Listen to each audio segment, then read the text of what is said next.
Olá pessoal, a paz de Cristo a todos. Vamos aqui a mais um vídeo com a ajuda de Papai do Céu, se assim Ele quiser nos ajudar. Hoje vamos assim, se Deus permitir, fazer uma leitura aqui rápida do livro do profeta Joel. Ela fará aqui a falar acerca do termo congregação. Eu quero fazer uma observação aqui, que eu vou deixar aí embaixo, a quem está assistindo no Facebook, o link do meu canal no YouTube, para você dar uma olhada em alguns vídeos que tenho lá, né? Um deles trata acerca justamente desse termo que nós vamos falar aqui no livro de Joel, que é congregação. Gente, quando nós lermos uma carta, um livro, um salmo, é bom observarmos algumas coisas interessantes, principalmente o quê? O contexto textual, né, para saber o contexto, o que é que está falando ali, para a gente compreender. Depois, o contexto histórico panorâmico. Aconteceu quando isso? O que estava acontecendo? Exemplo, o livro do profeta Ezequiel, Isaías e Jeremias são contemporâneos. Tem alguns outros agora que eu não me lembro.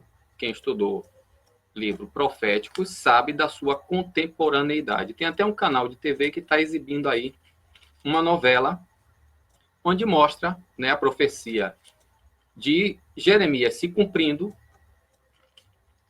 E, enquanto isso, outro profeta contemporâneo no cativeiro, que é o que? Ezequiel, assim como também Daniel, Azarias, Misael e Azarias, ou seja, são contextualmente histórico-panorâmico. O contexto histórico-panorâmico são o mesmo deles.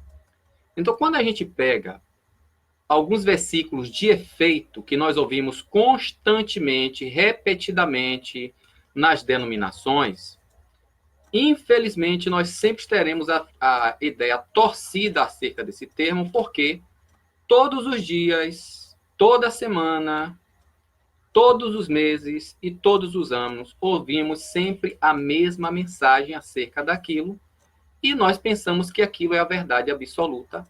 Só que, quando a gente vai ler o contexto, é só ler. Exemplo, Ezequiel 20:20. Santificai os meus sábados, que ele será sinal entre nós e vós. Aí o povo que crê no sábado diz que o selo de Deus é o sábado. Aí quando você vai ler o capítulo 20, versículo 1 ao 3, está falando única e exclusivamente o livro Ezequiel ao povo de Israel no cativeiro.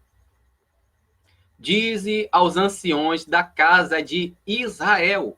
Então, o sábado servia de selo para o povo judeu.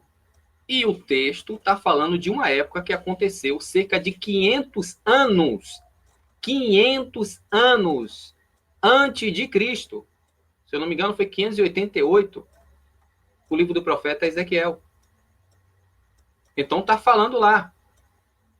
Aí a pessoa ignora, infelizmente, porque nós não somos instruídos na palavra para entender o texto bíblico, nós apenas somos, como é que eu posso dizer, doutrinados em cima de temas, entendeu? Aí ignora completamente o contexto, e é esse monopólio católico romano, que já vem desde o 4º século depois de Cristo para cá, 1.600 anos esse monopólio. E hoje em dia nós temos vários modelos desse monopólio que nós chamamos erradamente de igreja. Vá lá no meu canal que eu vou deixar, e vocês que estão no YouTube, ou no YouTube é só clicar no nome Shalom Andes, e você que está no Facebook, eu vou deixar o canal aí embaixo nesse vídeo, que vai ficar na linha do tempo, né? Aí você pode entrar e ver o que é igreja. Tem vários textos lá que eu falo, principalmente um vídeo que tem a capa de um dicionário grego-hebraico, que eu falo acerca de Mateus 16:18.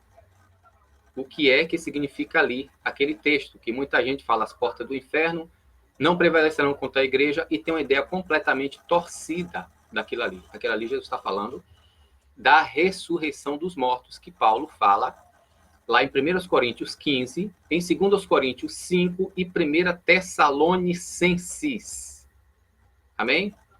Então vamos ao livro do profeta Joel, Eu vou começar a ler aqui do capítulo 2, mas você, por prudência, você deve, durante essa semana que vem, ler todos os dias, todos os 3 capítulos, para que você entenda. O que quer dizer aqui? Versículo 16, que o povo diz assim: irmão, tem que congregar, porque Deus disse, congregai, congregai, meu povo, não é isso? A quem Deus está falando e o que quer dizer congregar? Observação. Tem um texto, um novo vídeo que eu coloquei no meu canal, que é o sacerdócio arônico e o dízimo levita. Eu chamo a atenção ali, e também tem o sacerdócio levítico, alguns vídeos, que eu devo estar botando aí embaixo na observação. Antes de existir, antes de Deus mandar Moisés construir a tenda da congregação. Tenda da congregação. Já existia congregação. Aí você vai dizer, o que é congregação? Igreja? Porque na nossa cabeça católica, quando fala de congregação, igreja, a gente pensa logo na denominação. Toda vez que aparecia a palavra congregação, você vai ver depois dos filhos de Israel. Porque o que é igreja? O que é congregação? O que é assembleia? O que é ajuntamento? O que é exército? É tudo a mesma coisa. É um ajuntamento de gente, ou de toda a nação, ou de um certo grupo, representando o interesse daquela nação. Jesus diz lá em 2 Coríntios, capítulo 5, se eu não me engano, versículo 19, que nós somos embaixadores. O que é embaixador? É um representante legal da nação. A igreja de Jesus está descrita lá em João, capítulo 10, aqueles, primeiro, de Israel, que foram chamados de dentro para fora, que é isso que quer dizer igreja. Entre no meu canal, que eu vou deixar aí que você vai ver. Você que está no YouTube, clique no nome Charlo Andes. Ele disse o quê? Que as ovelhas, ele chamou as que são suas do aprisco. Do versículo 1 até o versículo 4 ou 5 ali, está falando do aprisco Israel. Aqueles de Israel, como Pedro, Paulo, João, Timeu, entendeu? Judas, Cornélio, Zacarias? Não, Zacarias não, estou confundindo com Nicodemos. Aqueles de Israel que ouviram a chamada de Jesus. Só que mais adiante, eu acho que é no versículo 16, ele diz: existem outras ovelhas que não são desse aprisco, ou seja, de outras nações. Então, a palavra igreja não tem nada a ver com esse monopólio católico romano que nós hoje temos, que só serve para controlar eu e você, onde tem lá os senhores e nós somos os pequenos. Mas você já experimentou ler Mateus capítulo 23? O que é que Jesus diz lá? Tem nada a ver com essa ideia católica, esse molde católico que nós temos. Seja Testemunho de Jeová, Batista, Adventista, Deus é Amor, Assembleia, todos são filhos do catolicismo romano. Está lá em Apocalipse, capítulo 17, capítulo 18. Vamos lá, Joel? Capítulo 2. O que é esse congregar que fala aqui em Joel? E de a quem foi profetizado o livro de Joel. Como eu disse, contexto textual. Leia durante a semana toda esse livro do profeta Joel para você entender o que o profeta está falando, a quem o profeta está falando e quando o profeta estava falando. Aqui foi cerca de 500 anos antes de Jesus nascer. Tanto é que foi Joel que profetizou o que aconteceu em Atos 2. Vou repetir. Foi Joel, no capítulo 2, versículo 28, que profetizou o que aconteceu 35 anos depois do nascimento de Jesus. Ou seja, Jesus nasceu, ressuscitou, 33 anos. Então, foi mais quase 600 anos que aconteceu depois. Vamos lá? Tocai a buzina em Sião. Quem é Sião, gente? Onde é que fica Sião? Não é lá a fortaleza que Davi fundou, em Jerusalém? E aclamar em alta voz no monte da minha santidade. Quem é o monte da minha santidade? Sião, que fica em Jerusalém. Perturbe-se todos os moradores da terra, porque o dia do Senhor vem, ele está perto. Essa terra aqui está falando de quem, gente? Está falando do planeta ou da terra de Jerusalém? São essas coisas que a gente tem que ler perguntando.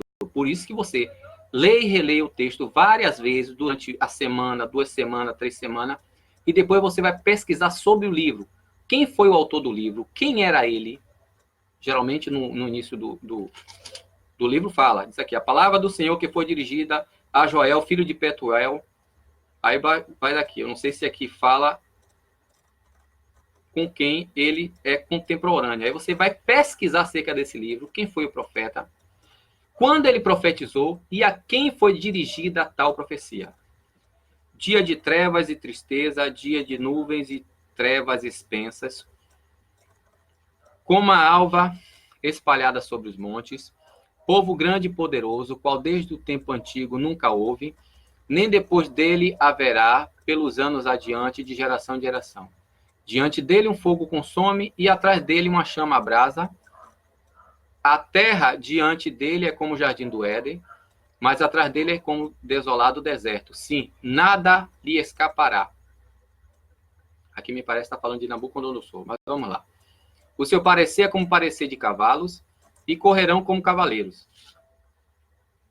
Como o estrondo de carros sobre os cumes dos montes, irão eles saltando, como um ruído de chama de fogo, que consome a pragana, como um povo poderoso ordenado para o combate. Diante dele temerão os povos.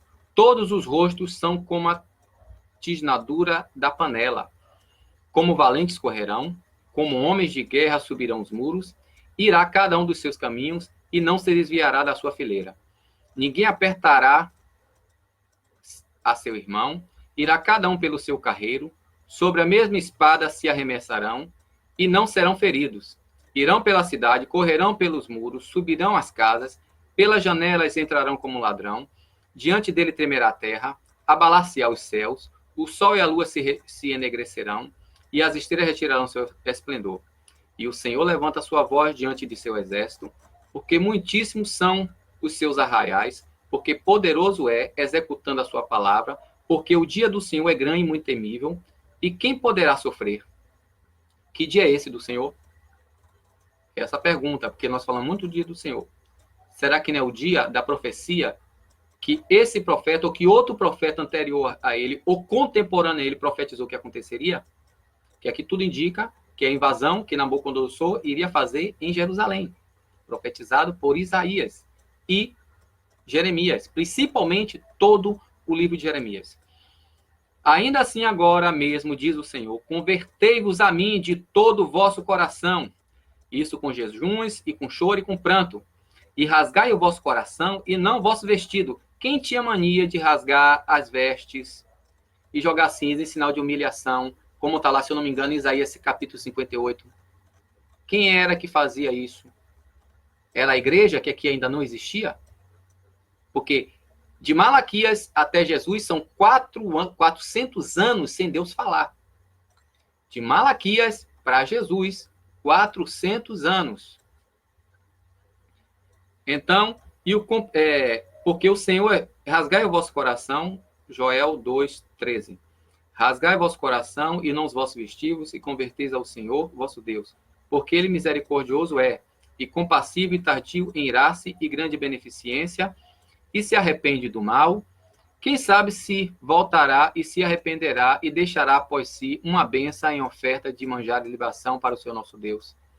Tocai a trombeta em Sião. Volto a perguntar, onde é que fica Sião? É aqui no Brasil? Em algum lugar do Brasil? Que nação fica Sião? Santificai um jejum, proclamai um dia de proibição. Quem era que tinha esse costume segundo a lei de Moisés? São essas coisas, gente, que a gente tem que perguntar quando lê. Nós temos que ignorar completamente aquilo que nos é ensinado e vir como uma criança para as Escrituras. Foi o que Jesus disse em Mateus capítulo 4, versículo 17, ao povo judeu. Mudem a vossa mentalidade, que em português está, arrependei-vos. No grego, como eu disse a você, entre no meu canal que eu vou deixar aí embaixo, quem está assistindo no Face, deixar meu canal e vá lá, o que é igreja, e Mateus capítulo 4, versículo 17, segundo o texto grego. Você vai ver tudo isso lá no meu canal. Congregai o povo, santificai uma congregação, ajuntai os anciãos, congregai os filhinhos e os que mamam, saia o noivo e sua recâmara e a noiva do seu tálamo. Congregar, o que significa isso? Ir para a igreja?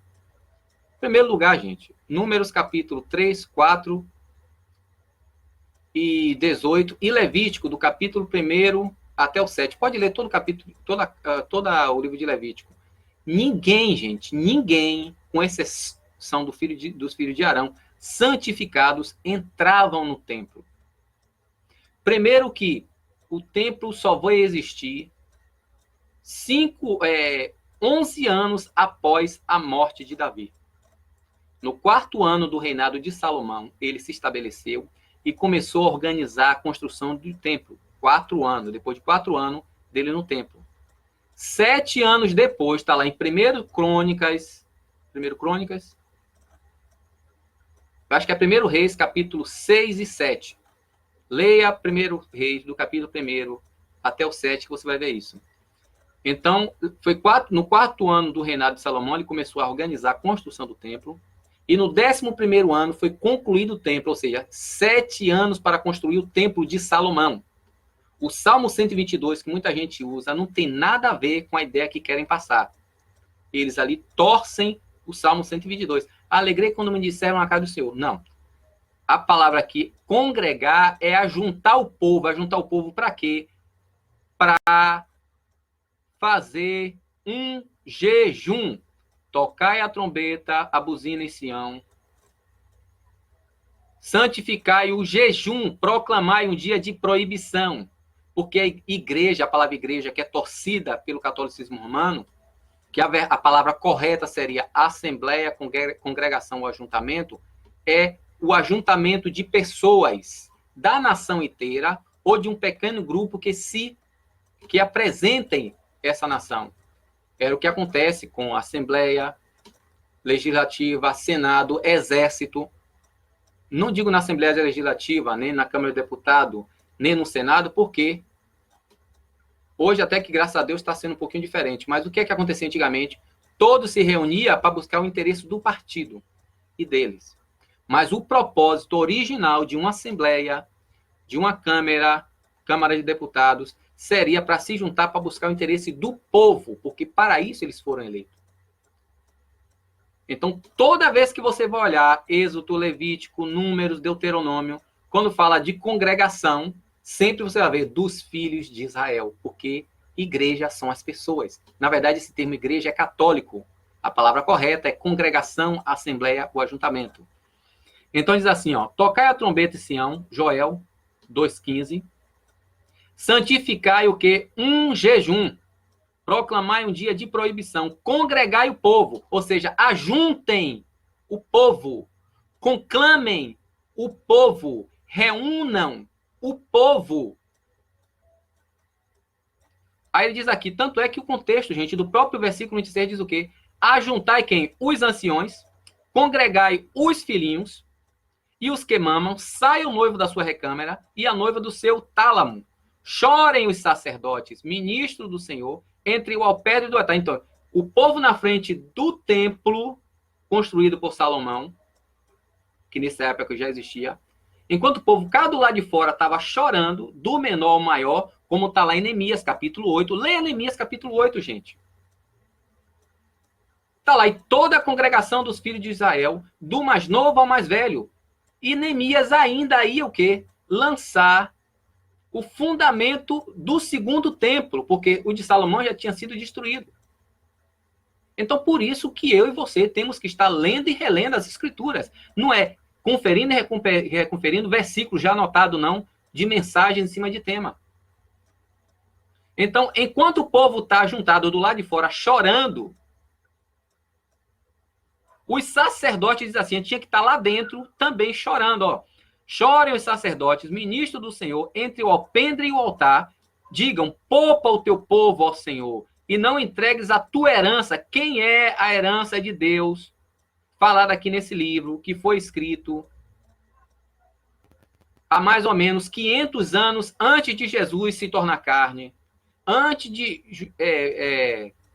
João Batista vir a nascer. Quem é, gente? É a igreja. Que a gente pega, torce mesmo as escrituras. nós estamos em uma apostasia e nós não sabemos que estamos. Porque cada denominação prega a sua verdade e a raiz dessa verdade é o catolicismo romano. Poupa, Senhor, o teu povo e não entregue a tua herança. Quem é a herança de Deus que é falada aqui em Joel, gente?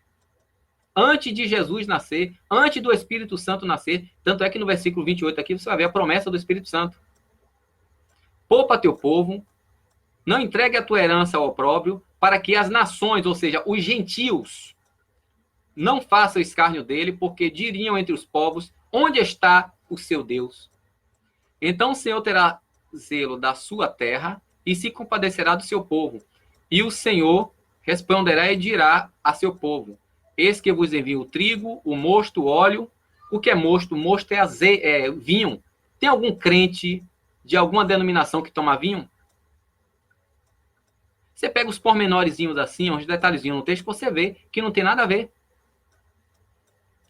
Então o Senhor terá zelo da sua terra e se compadecerá do seu povo, e o Senhor responderá e dirá ao seu povo: eis que vos envio o trigo, e o mosto, e o óleo, e dele sairei fartos, e não entregarei mais ao opróbrio entre as nações, ou seja, não espalharei mais como cativo, e aquele que é do norte farei partir para longe. Que é do norte, o que, se eu não me engano aqui, é o próprio Nabucodonosor que lá vem o exército babilônico. Mas aí você tem que estudar o contexto histórico do livro.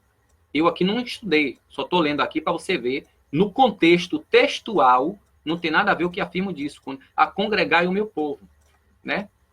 Tem que ir para a igreja, irmão, tem que ir para a igreja. Para fazer o quê? Para você ser treinado no seu dom?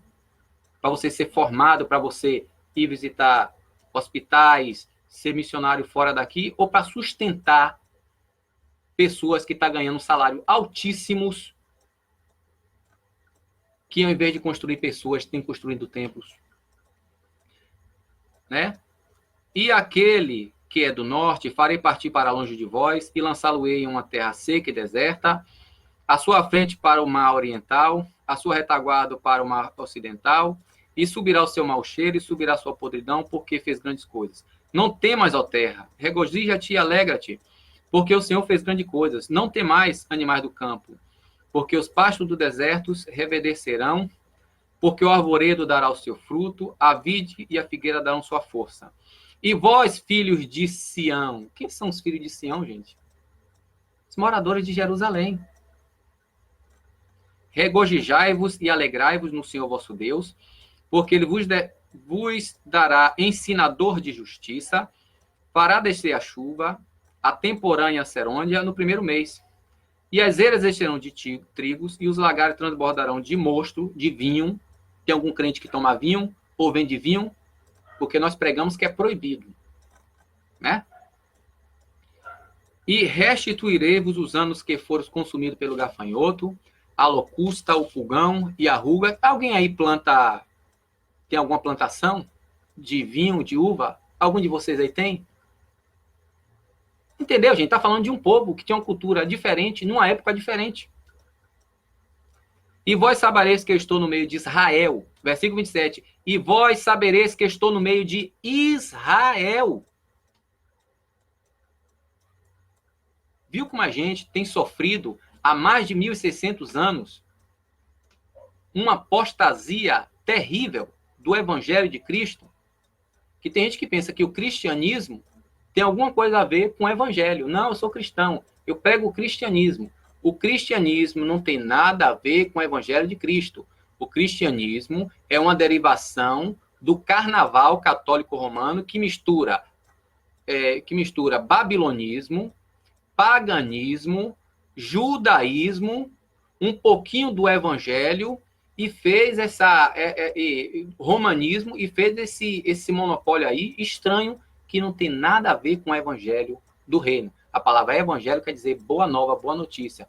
E qual é a boa notícia? Jesus Cristo veio buscar e salvar o que se havia perdido. Não tem nada a ver. E vós sabereis que eu estou no meio de Israel, Joel 2, 27, e que eu sou o Senhor vosso Deus, e ninguém mais no meu povo não será envergonhado para sempre. Agora, olha o que está aqui, ó, a profecia que se cumpriu cerca de 34 anos, né, depois do nascimento de Jesus, ou seja, quando Jesus morreu, ressuscitou e foi aos céus. E há de ser que depois derramarei meu espírito sobre toda a carne, e vossos filhos e vossas filhas profetizarão, os vossos velhos terão sonhos, e os vossos mancebos terão visões, e também sobre os servos e sobre as servas, naqueles dias derramarei meu espírito, e mostrarei prodígio no céu e na terra, sangue e fogo, e coluna de fumo, e o sol se converterá em trevas, e o lugar em sangue, e a lua em sangue, antes que venha um grande e terrível dia do Senhor, e há de ser que todo aquele que invocar o nome do Senhor será salvo, porque no Monte Sião, em Jerusalém, tem mais alguma dúvida que Sião fica em Jerusalém? Haverá livramento, assim como o Senhor tem dito, e nos restantes que o Senhor chamar. Então, quer dizer, aqui, ó, chamar, a palavra igreja, chamados de dentro para fora. Aí pega um versículo, congregai, meu povo, só um versículo, em todo o livro de Joel, capítulo 2, versículo 16, e diz, nós temos que congregar. Eu acho mais engraçado ainda quando pega Hebreus, capítulo 10, versículo 24, 25. E não deixei de congregar, como é um costume de alguns. A palavra ali, gente, tá lá, eu botei aí. Igreja, no meu canal, ou então igreja, no sentido histórico, etimológico e exegético da palavra igreja, eclesia. Então pega todo o livro e resume em um versículo, usa separado, isso quer dizer torcer as escrituras. Ignora todo o contexto do livro, são 3 capítulos, ignora o contexto histórico, panorâmico, e o contexto hermenêutico da coisa. Congregar é juntar toda a nação ou um pequeno grupo representante de toda aquela nação ou daquele povo para buscar o benefício de todos. Não tem nada a ver desse monopólio e oligopólio que tem estatizado, controlado, manipulado muita gente. Então, essa profecia de Joel aqui, gente, é o que Pedro pega lá no capítulo 2. É só você ver Atos capítulo 2. Foi isso que está acontecendo. Não quer dizer, não tá, né, a gente está bêbado, não. Isso que está acontecendo aqui foi o que profetizou Joel, mais de 400 anos antes de Pedro nascer. Versículo, capítulo 3. Porquanto, eis que naqueles dias e naquele tempo, em que removerei o cativeiro de Judá e de Jerusalém. Vocês têm dúvida disso aqui está falando com o povo judeu? É só ler, gente. Ó, congregarei todas as nações. João capítulo 10, versículo 1 a 5, versículo 16. Vamos ler ver o que é que diz lá em João. Versículo 2 de Joel 3. Depois dele dizer aqui no capítulo 2, versículo 28 em diante, que derramará o Espírito, papapá.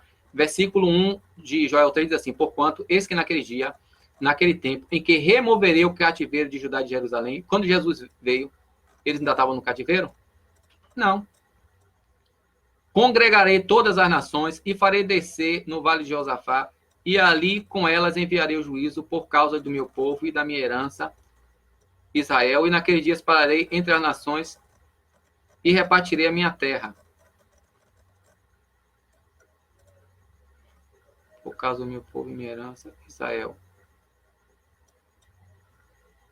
Mas aqui tá, não vou usar lá João 10, não, que aqui está falando de outra coisa. Né? O contexto aqui está dizendo outra coisa. Congregarei todas as nações e a farei descer no vale de Josafá. E ali com elas entrarei em juízo por causa do meu povo e da minha herança, Israel.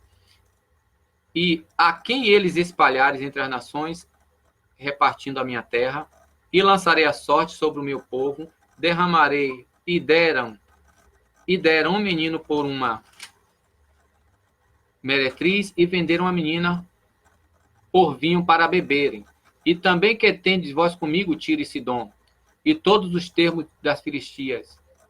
É tal pago que vós me dais? Pois se me pagais assim, bem depressa farei cair a vossa paga entre a vossa cabeça. Visto como levantaste a minha prata, como levaste a minha prata, e o meu ouro, e as minhas coisas desejáveis e famosas, e meteste vossos filhos, e meteste nos vossos templos, e vendeste os filhos de Judá e os filhos de Jerusalém aos filhos dos gregos para apartar para longe dos seus termos. Então, gente, como não dizer que isso aqui está falando para o povo de Judá e Jerusalém? Então, é importante, gente, a gente ler. Lê e relê.